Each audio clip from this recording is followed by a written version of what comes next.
আজকে যে আমাদের প্রেস কনফারেন্স হয়েছে, এই প্রেস কনফারেন্সের উদ্দেশ্য হচ্ছে শ্রী চৈতন্য জন্মোৎসব মেলা।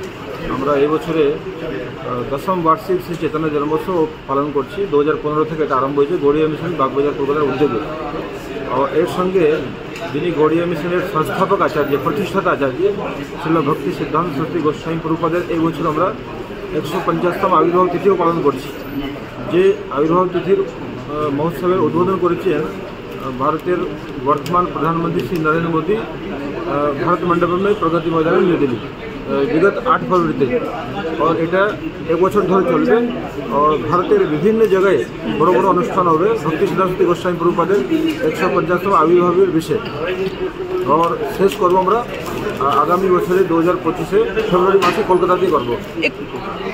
মানে ক তারিখ থেকে শুরু হচ্ছে মেন আমাদের যে চৈতন্য জন্মোৎসব মেলা, এটা আরম্ভ হবে 28শে ফেব্রুয়ারি থেকে और শেষ হবে 3রা মার্চে। 5 দিন ব্যাপী মতো চলবে।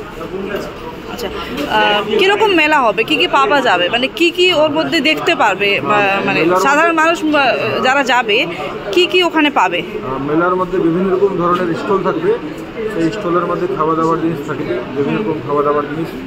তারপরে বিভিন্ন রকম বাচ্চাদের খেলনা থাকবে, বাচ্চাদের যে নাগের দোলা ইত্যাদি থাকে, সব রকম থাকবে। এবং বিভিন্ন রকম আচার থাকতে পারে, আচার, চাটনি, পাপড়, কাপড় ইত্যাদি, বিভিন্ন রকম ধরনের ফার্নিচার ইত্যাদি বিভিন্ন রকম ধরনের স্টল থাকবে। যেটা মানুষের দরকারি বস্তু সেটা ওখানে লাগানো হবে। প্রায় 100খানার মধ্যে স্টল থাকবে। আর একটা সুন্দর এক্সিবিশন করা হবে, প্রদর্শনী। এবং প্রতিদিন মহাপ্রভুর বিষয়ে গান হবে, কীর্তন হবে।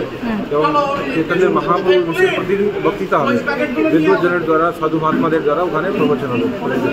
আর প্রতিদিন একটা কালচারাল প্রোগ্রাম হবে, সাংস্কৃতিক অনুষ্ঠান 7টা থেকে 8টা প্রতিদিন হবে। আর সবাইকে, যত ভক্তের আসবে সবাইকে প্রসাদ বিতরণ করা হবে, সবাইকে প্রসাদ দেওয়া হবে। और 3রা মার্চে বিশাল একটা বর্ণাঢ্য নগর সংকীর্তন শোভাযাত্রা বেরোবে। আচ্ছা, বাগবাজার ওই যেখানে মেলা হবে সেখান থেকে আরম্ভ হয়ে কোথায় যাবে?